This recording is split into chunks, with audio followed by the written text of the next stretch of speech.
Hello, hello, ẹ̀yin èèyàn mi. A kú ìsinmi ẹ̀ní. A dẹ̀ kú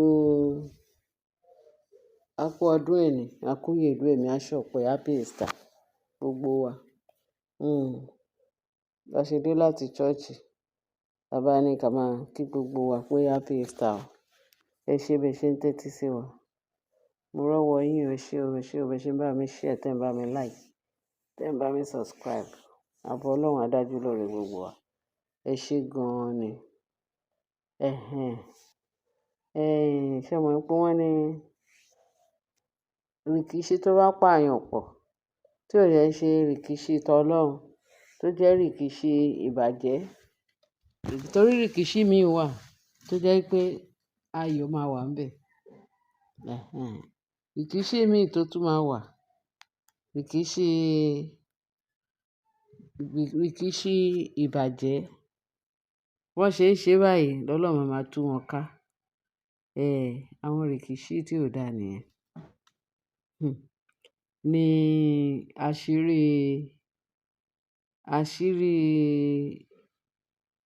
ṣé Tọ́pẹ́, olórí Tọ́pẹ́ àti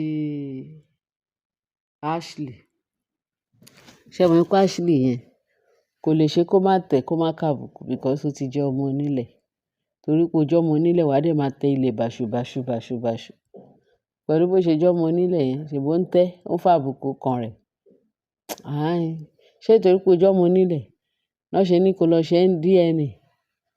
Torí pé ó ti jẹ́ ọmọ aráàlú yẹn. Ṣé ọmọ ìlú kọ́ ló yẹ kó máa pa ìlú ẹ̀ mọ́, kó máa tún ìlú ẹ̀ ṣe? Pàápàá jùlọ ààfin ọba. Ṣé kò yẹ kó máa tún ààfin ọba yẹn ṣe? Ẹ rí pé ojú tì. Wọ́n ní ojú ti ọ̀rẹ́ mi, ojú ò tì mí. Àti wà àtọ̀rẹ́ ẹ̀ lójú tì. Bẹ́ẹ̀ ni. Ṣé kò ojú ò tì? Ṣé bó ṣe ń ba ààfin jẹ́ yẹn, tó ń ba palace jẹ́, ṣé bó ṣe yẹ kó rí nìyẹn? Kò yẹ kó rí bẹ́ẹ̀. Ìlú tó tọ́ pé ìlú tán ti bí ẹ, ìwọ ni daughter of soil. Kábíyèsí kẹ̀dẹ̀ rèé, ọmọ ìlú yẹn náà ni. Ó ló fẹ́ fẹ́ ọmọ ìlú ẹ̀. Ó dẹ̀ fẹ́ ọmọ ìlú ẹ̀. Kábíyèsí ò dẹ̀ like ẹ, kò nífẹ̀ẹ́ ẹ. Ó kàn jẹ́ ọmọ ìlú, kò like ẹ. Ó jẹ́ ọmọ ìlú, ó fi ẹ́ lẹ̀. Ẹ wá ti ìgbà tó ti wà láàfin, tó jẹ́ pé ọgbọ́n àrékérekè ni Ashley tó fi wà láàfin nígbà tá a gbọ́. Gbogbo ìgbà yẹn a ti ẹ̀ mọ̀ dáadáa. Kí kábíyèsí tó bẹ̀rẹ̀ sí ní máa sọ pé òun fẹ́ fẹ́ ìyàwó, kó tó lálàá pé òun fẹ́ fẹ́ ìyàwó sí. Naomi nìkan la mọ̀ tó jẹ́ ìyàwó kábíyèsí nígbà yẹn. Àṣé àwọn ẹlẹ́sẹ̀ òsì àwọn ẹlẹ́sẹ̀ ìranù, àwọn náà wọ́n ti ọmọ yẹn kúrò ní ààfin. Gbogbo nǹkan tó rí nìyẹn tó fi sá kúrò. Eléyìí náà tún wà, ó pè ní sister mi bí àǹtí òun. Ìyẹn Ashley. Àṣé ọgbọ́n àti gba ọkọ mọ́ Naomi lọ́wọ́ ni Ashley ń wá gbogbo ìgbà yẹn. Lady yẹn dẹ̀ fà á mọ́ra. Ọ̀dàlẹ̀ Ashley. Ọ̀dàlẹ̀ ni. Torí ẹ̀ ló ṣe ń jẹ ìyà ẹ̀. Torí ẹ̀ ló ṣe lọ bí ọmọ tí ò ń ṣe ẹ̀jẹ̀ kábíyèsí ń gbé bọ̀ láàfin. Ṣé ó fẹ́ bá ààfin jẹ́ ni?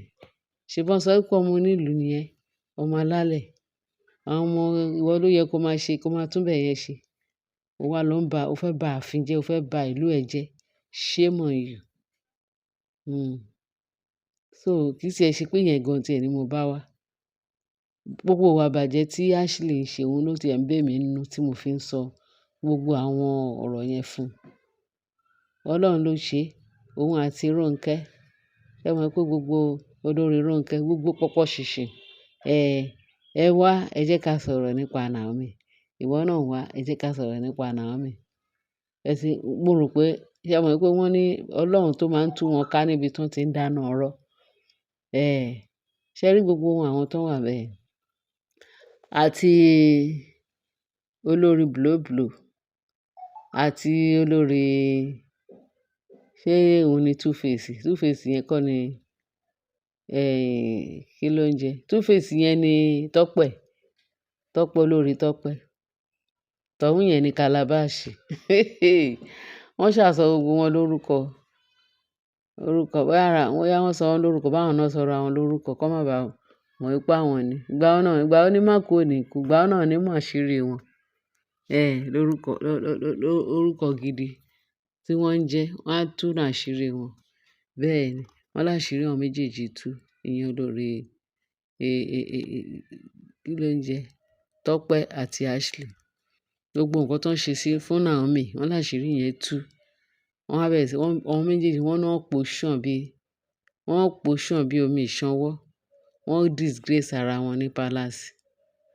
Wọ́n láṣìírí wọn tú. Àṣírí wọn ò ṣe ní tú. Ẹ mọ̀ pé nǹkan tó bá fi èrú ṣe, Ọlọ́run máa ń tú ká ni. Olórí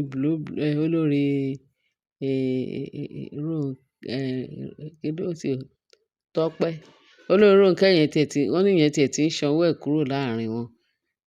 Wọ́n olórí Rónkẹ́, ìyẹn ìyá oní Kàǹbálà. Wọ́n ní ìyẹn sọ wípé kọ́ má pè òun sí àbòsí mọ́. Kọ́ má pè òun sábòsí, òun ò fẹ́. Ṣé rí ẹ̀yin ọmọ ìlú tẹ wá láti ilẹ̀ jíjìn, tẹ wá ń bá Ashley ṣe àbòsí. Ó láàánú yín ṣe mí. Wọ́n láàánú yín ṣe mí. Torí nígbà bá yá, tẹ́ ẹ bá Ashley ṣe àbòsí, wọ́n ní ó ní àwọn brother tó wà láàfin, àwọn bàbá àwọn ọmọ onílùú tó wà láàfin, nínú àwọn alàgbà tó wà láàfin, wọ́n ní wọ́n máa gbé sẹ́yìn ẹ̀. Wọ́n náà ti ń gbé sẹ́yìn ẹ̀ láti ìjọ́ yìí. Bẹ́ẹ̀ tí ń sìn, ọba mi tó ń tú wọn ká níbi tí wọ́n ti ń dáná ọ̀rọ̀, ó ti scatter wọn. Ó ti tú wọn ká káàkiri, ó ti fi iná tú wọn ká. Ó ti fi iná láàárín wọn. Bẹ́ẹ̀ tí wọ́n tó sọ pé torí pé Ashley pè ẹ́, Ashley náà ló máa dálẹ̀. Á sọ̀rọ̀ Naomi. Nígbà bá yá, àìmọye ìgbà tó ń sọ pé irú lady yìí tiẹ̀ tí lọ ń ṣe sacrifice lónírẹpẹtẹ. Tán ti lọ ń mú lọ sọ́jà, ìyẹn tọ́mọ ìgbéra yẹn, obìnrin ìgbéra yẹn. Wọ́n ti ń lọ sọ́jà, ó ti lọ ṣe gbogbo sacrifice, gbogbo ìwà àbàjẹ́, ìwà irú, ìwà búburú. Ṣé ẹ mọ̀ pé gbogbo ṣìṣì tó sá kiri látijọ́ ìlú tó ń ṣoògùn, ó dà pé òògùn yẹn ti dínkù. Nígbà tó yẹ pé gbogbo babaláwo kàn fi wọ́n jẹun ni, òògùn yẹn ò ṣiṣẹ́. Òògùn wọn ò ṣiṣẹ́ mọ́. Sọ̀ní ní ó di ilé aláwo kùrukẹrẹ. Ó di ilé oníṣègùn, òògùn ràn wá, ẹ má wulẹ̀ sáré ká. Òògùn ràn Naomi mọ́. Òògùn ràn Naomi kò na kábíyèsí. Because anointing tó wà lára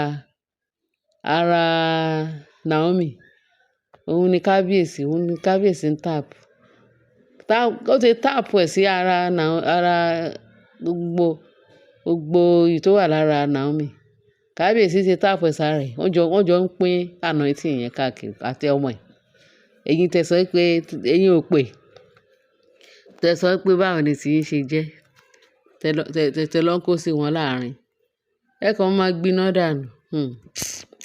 Ó mà ṣe o. So ẹ̀yin èèyàn mi, wọ́n ní àwọn olórí Tọ́pẹ́ àti olórí Ashley, wọ́n náà tú kẹ̀kẹ́ ọ̀rọ̀ gbogbo nǹkan tó ti ń ṣe fún Naomi. Wọ́n ti ń ṣe sí Naomi. Wọ́n ní gbogbo àṣírí yẹn tú. Ǹjẹ́ tí ojú ò tì wọ́n? That is my God. Ọba mi ò gbé níjà kẹ́rù òbó níjà. Mo ní kí n yán sí yín létí o. Tí bá tún rí ètò tó fantastic, èmi máa tún gbé wá fún yín. Ẹ ṣé ẹ̀yin èèyàn mi bẹ́ẹ̀ ṣe ń tẹ́tí sí wa. Kí bá mi share, kí bá mi like, kí bá mi love. Àánú Ọlọ́run, ààbò Ọlọ́run, oore ọ̀fẹ́ àjẹǹjẹ tán kò ní wọ́n nínú ilé yín, kò ní wọ́n nínú iṣẹ́ yín lágbára Kristi. Ẹ ṣé o. God bless you. Amen.